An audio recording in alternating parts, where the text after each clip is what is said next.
Odd Conduit Media.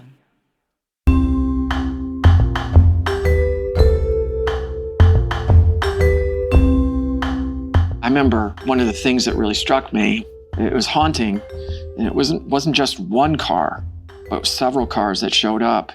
And you can tell that this family had been living in their vehicle. And they had a couple small kids in the back seat. Yeah. They had blankets, they had pillows. You know, you scratch your head and say, my God, this is just one stop. How long is this food going to last? Right?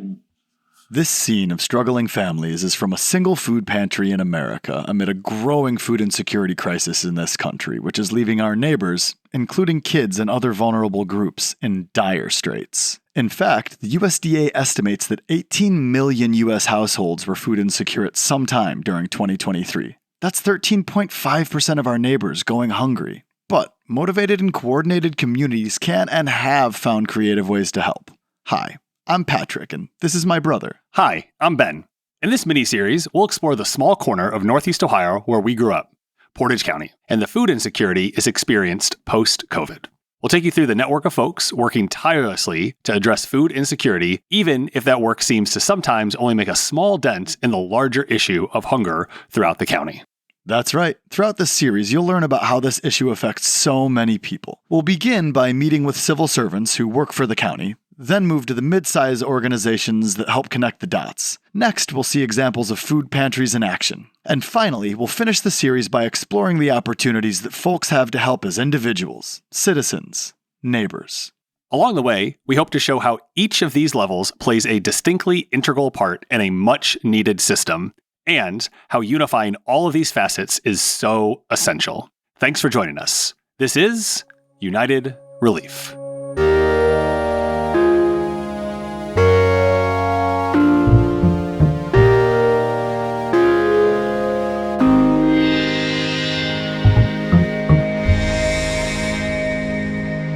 Ben and I grew up in Kent, Ohio, a small college town home to Kent State University. When we were kids, we'd hop on our bikes and head downtown, a quaint shopping district along the Cuyahoga River, which spans about 6 blocks total. Aside from a handful of pubs and restaurants, many of which catered to the college students during the school year, you could find a music store, a hardware store, local banks, a comic book shop, and some incense-filled knick-knack stores run by aging bohemians who followed our every move when we would spend our afternoons poking through their tchotchkes, antiques, and hand-woven clothes. Today, in 2025, Kent's downtown is a bustling center of commerce for Portage County, featuring dozens of shops and restaurants, alive with arts, music, and entertainment. Now, if you drive just 6 miles east, past the university, you'll quickly find a different landscape. You'll first pass under a land bridge with train tracks and notice a rundown motel to your right, followed by an overgrown golf course and empty lots, pedestrians struggling to make their way along a road with no sidewalks.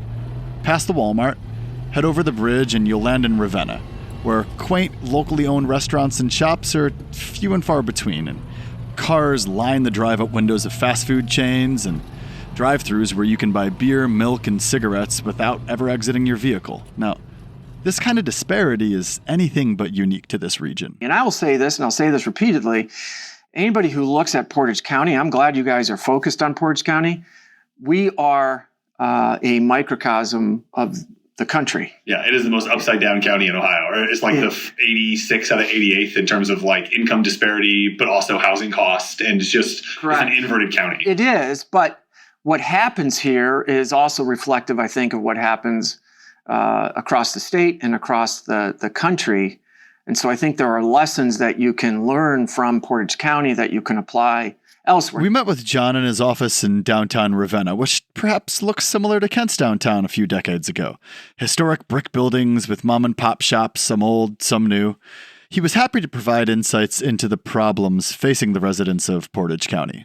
Okay, and before I forget, John, could we have you introduce yourself and state your role, please? John Kennedy, Portage County Treasurer. Perfect, thank you. When we get to his office, John greets us enthusiastically, and he's ready to chat about the issues at hand, sparing us the small talk. He's a writer, he's a runner, he's a family man, and he's eager to share his experiences. I'll go back in time a little bit. to 2020, that's when I really took up the issue, because I think the pandemic revealed to all of us, it exposed sort of the systemic problems I think have been there all along, but that we didn't deal with societally at all different levels. We failed, I think, to address these core issues that have always been there. Mm-hmm. But the pandemic comes, right? Right. And it reveals the inequalities that have always existed. Sure. And it just brought them to light. You know, I was running for county commissioner in 2020 during the pandemic. And I want you to go back in time to March of 2020.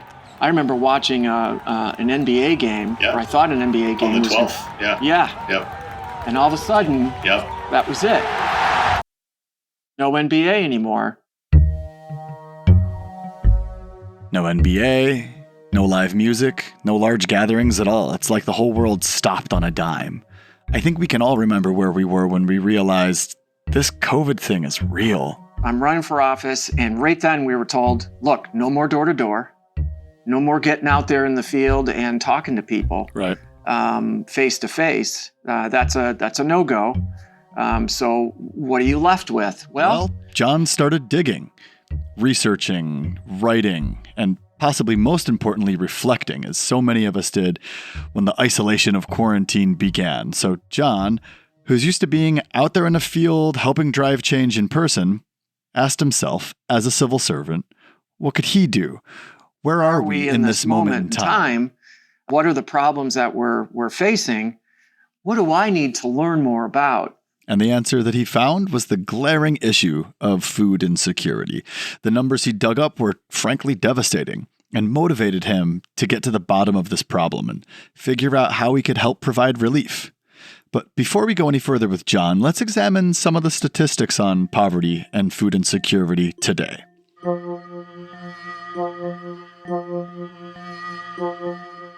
We're getting the current poverty levels in Portage County from the ALICE, or ALICE, report in 2024.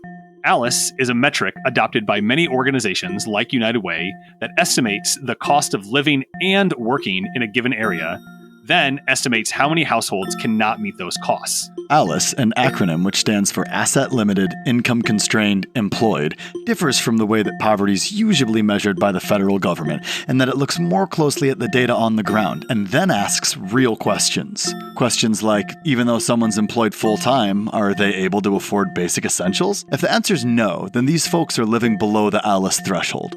You can find out more about ALICE at unitedforalice.org. So, while the average poverty level in Portage County in 2022 was 14%, according to the federal government, the average of households below the ALICE threshold was 23%. This compares to the state poverty rate of 14% and a national ALICE rate of 25% for the same year. And, despite the outward appearance of Kent's thriving downtown and bustling Main Street, Kent City saw 60% of its total households in ALICE plus poverty in 2022, which is actually more than Ravenna City at 53%. Either way, that's over half the population in both cities. So how does this translate to food insecurity numbers? The Akron-Canton Foodbank has recent estimates available on their website, akroncantonfoodbank.org, which they've gathered through the Ohio Association of Food Banks 2024 statewide study of hunger in Ohio. And you can find all those links in our show notes. Throughout the entire state of Ohio, over 50% of households which visit food banks had to regularly choose between food and other essentials such as transportation, gas, utilities, and healthcare. So, what can local government do to help relieve this dire issue? Hello to my fellow Northeast Ohioans. We are at a critical point due to funding cuts and urgently need additional support to address hunger, housing, and utility needs among our most vulnerable populations. Since its inception in 1983, United Way of Portage County has been awarded a federal grant between $40,000 and $80,000 from the United Way EFSP National Program. Unfortunately, after more than 4 decades, EFSP awards to Portage County have been halted due to executive orders impacting portions of FEMA funding. Together, United Way of Portage County and a team of organizations are raising $80,000 to replace the suspended funds. All donated funds will directly support Portage County residents. This campaign, Neighbors in Need Portage Emergency Support Drive, will run through the end of August. You can read more about our partners and ways to donate by clicking the link in the show notes. Thank you for your support in helping your neighbors in Portage County.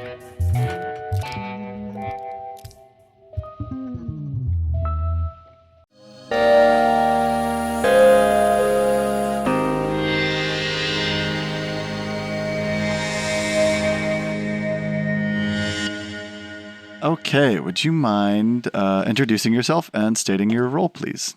Yeah. I'm Sabrina Christian-Bennett. I'm a Portage County Commissioner here in Ohio, and I have been a commissioner. This is starting my 10th year. So Sabrina here is the second civil servant in Portage County that we had an opportunity to speak with, who was kind enough to share some of her insights with us. I love my job. My whole job is I'm a public servant, and I have 162,000, almost 162,000. It's a little less now. Bosses, and when someone presents an issue to me, I'm one that wants to jump in. And I know that you jumped in and spearheaded a movement to get funds to local food pantries when the Rescue Act plan of 2021 issued ARPA funds. Can you tell us a little bit about that? Yeah. When COVID hit, a lot of people were displaced from work. They were sent home. And, that meant like for waitresses or people in the hospitality, if you don't work, you didn't get money. And so we were seeing huge increases in demands for food at the pantries. And so we talked to our advisors and said, hey, this is an issue we are seeing, and we would like to see if we can use ARPA funds for it, right? So ARPA is an acronym for the American Rescue Plan Act of 2021, which was signed into law by President Joe Biden in March of 2021 and provided federal funding to state and local governments to address the impacts of the pandemic.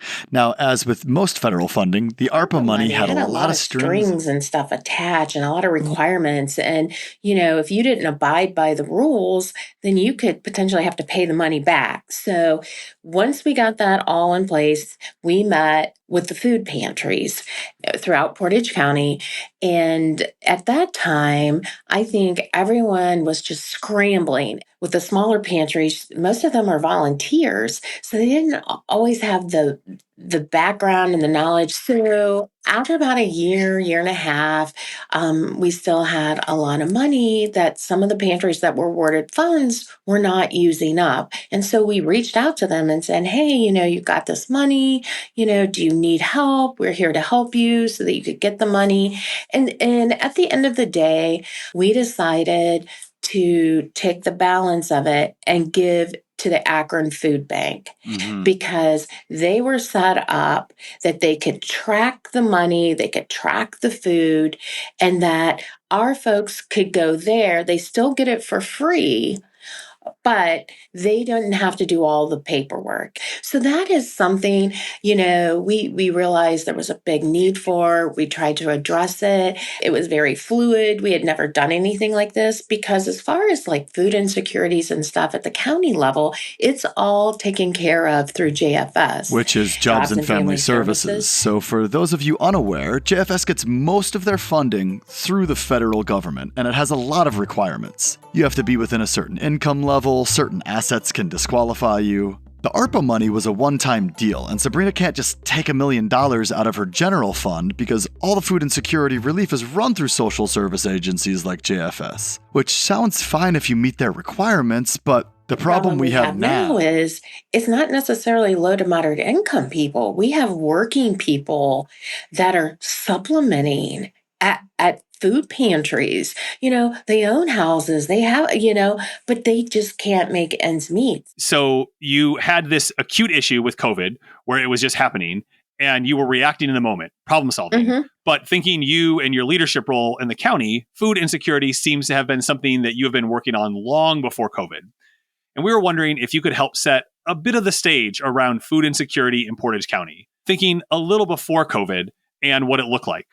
Yeah, and a lot of our issues is Portage County is so spread out, and we have a lot of rural communities. The problem is the rural areas; they are definitely food deserts, which by definition, a food desert is 20% low to moderate income of a specific community that's a mile or more away from a grocery store. Things we take for granted that we can just, hop in my car and go, or if I lived in the city, I could hop on the bus. Well, guess what's not out in the rural areas? Yeah, there's just no public transit out there. We saw a lot of that. And so we have what we call pop-up pantries that have come to Portage County. But like I said, one thing that we did do is that we got the farmers markets to be able to take the SNAP benefit cards so that they could go get produce. Mm-hmm. That's one thing that we were able to do, because that's the biggest concern is they're eating all this processed stuff because that's what's cheap. And they're not getting vegetables and fruits for young children that need it. It's all canned. Yeah, there's definitely no substitute for nutritious foods. Yeah. So you are a small business owner. You're in realty. Mm-hmm. How does your experience as a small business owner inform some of the strategic thinking that you bring to the table for the county? By monitoring and data-driven decision-making, which a lot of the pantries, they're the boots on the ground. I mean, I could look at data all day, but, some of it's good. Some of it could be skewed for one reason or another. And so if you really want to know what's going on, you go to the source, right? The people that are serving the folks that are in a food crisis. And so by utilizing the data, they can track the food supply trends and demand. And then they can also track waste patterns to help optimize like resource allocation and improve like program impact. Once we identify a problem, then we either get together with our team within the county, or a much bigger issue like this, we collaborate with the public and private sectors. Right. So an example of that is one of the things that we do fund is we fund the Ohio State Extension, and they offer all kinds of programming, how to be self-sustainable, and they teach you how to grow certain things. And these classes are all free, and we fund them every year. And then, a lot of our communities are doing like the community gardening or the community plots where you can go garden. I know Ken's big on that because that's the only way some people are going to be able to get fresh fruits and vegetables is if they have like a community garden. And that seems to have been a success. People weren't talking about it. People weren't recognizing it. And here the problem existed in plain sight. So we're back with John Kennedy, who's been filling us in on how he approaches relief as a treasurer, recounting his success helping a nearby township find funds via government grants for a necessary yet really expensive overhaul of their sewage system, which the citizens of this township were on the hook for. Securing funds for that project allowed these folks to have money for their basic needs, like medical expenses or food. It's all interconnected. He addresses raising housing costs, property taxes, and cites that his main job is a promoter of the services that his office offers, like their low-interest loan program, and directs people in need to the many services available to them. There are, in fact, plenty of organizations that dedicate their existence and their mission to solving this problem. Right. Statewide, countywide, in Northeastern Ohio. Like I said, we are blessed with a number of orgs here who are in this space working on this problem. But one of the things that I want to stress with you guys is that's all great and good, but it surprises the hell out of me that more people still don't know these programs exist. Yeah, so what do you think is the barrier there? I mean, do people not see these programs? Do people on your level of all of this, do they not see what's going on? This problem It's been right in front of us, Mm-hmm. but we haven't addressed it, I think, in a comprehensive way. Okay. And I think that's one of the things that we have to all collectively do a much better job at, is staying connected. All these organizations, instead of being in silos, kind of breaking out of that silo mentality and saying, oh, we have reached our threshold of what we can deliver, but this other organization can help you with this. Right? Mm-hmm. Easier said than done with anything. You know how difficult it is to do collaboration of any kind. Sure. You could take 3 friends and say, hey, let's collaborate on this idea. And we yeah, right, exactly. It's not easy. So now put that in a county structure. Again, the challenge would be pulling people out of these silos, putting them into a space where you could cross-collaborate Mm-hmm. and spread good ideas and kind of come up with some things that are not duplicative. Right, and things that, ways to promote programs that have been here, right? They've been here, we promote them. We do outreach work through our different channels and contacts, and yet we're still reaching only a fraction of the folks who are in need.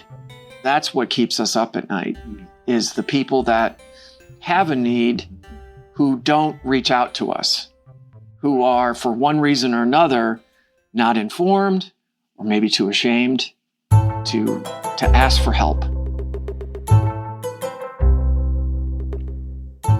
So it's clear that our public servants are aware of poverty and food insecurity, and that there are a lot of organizations working to relieve these issues. The question is, what does it take to pull them all together to allow for maximum impact?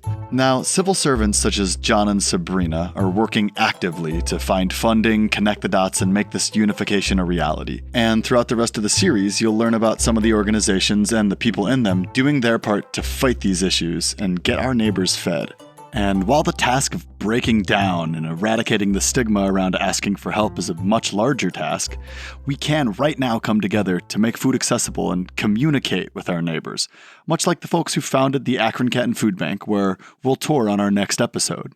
So the Foodbank started in 1982, and it was formed actually by a group of community members who realized that there was no easy and effective or efficient way to collect surplus food in our region and distribute it to people in need. Basically, they decided to pull their resources together, create a centralized hub, and this allowed them to streamline their asks to the various retail partners, manufacturers, wholesalers in the area that were getting rid of surplus food, going to the landfill, and instead bringing it back to one facility to get it out to charities that were distributing food to people in need. And you'll hear more about that impactful work next time on United Relief.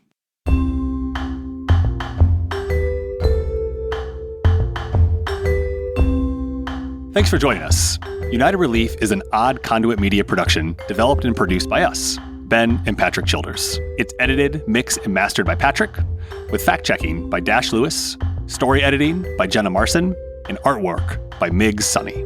The series contains original music and sound design by L.T. Headtrip. This episode also has music written and performed by Basil and the Supernaturals. Special thanks to United Way Portage County in Ohio. United Way is an international organization with 1,200 chapters in the U.S. alone. If you or someone you know are suffering from food insecurity and live in the U.S., we encourage you to dial 211 or visit 211.org and find out what services are available to you. They're here to help. You can also reach out to your local food bank. You'll find a list of food banks throughout the U.S. at feedingamerica.org. If you're eager to help, you can go to unitedway.org and find your local United Way. You can also discover volunteer opportunities through 211. Get in touch with your local representatives to find out what they're doing to help relieve food insecurity in your area and how you can pitch in. Also, don't forget to meet your neighbors and ask what you can do in your immediate community.